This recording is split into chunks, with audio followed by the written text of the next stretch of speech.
Okay, was anyone able to work out at least the first one of these?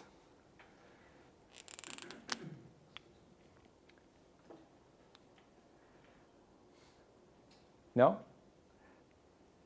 Yep. Would it just be 1, 0, 0, 0? Exactly right. It's going to be, so it's C2, tensor C2. So the dimensions multiply. We're going to get 4 element vectors. And let's work it out. So it's going to be 1, 0, tensor 1, 0. So I'm going to use this definition. And I like this notation because I know what it means. I take 1 times this vector.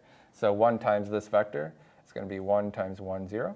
And then I take 0 times this vector, 0 times 1, 0. So you see that I get a 1 in the first component, and then zeros everywhere else. 1, 0, 0, 0. If you work the rest of these out in the same way, you should see that this is 0, 1, 0, 0. This is 0, 0, 1, 0. And the last one is 0, 0, 0, 1. Okay? So you can see explicitly, this is certainly a vector space for, this is certainly a basis for the larger vector space. So you've just shown through this example that C2 tensor C2 is isomorphic to C4. Formally, mathematically, that's what's going on here.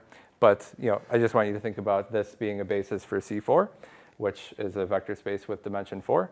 And that's what we end up getting. That's what we're isomorphic to.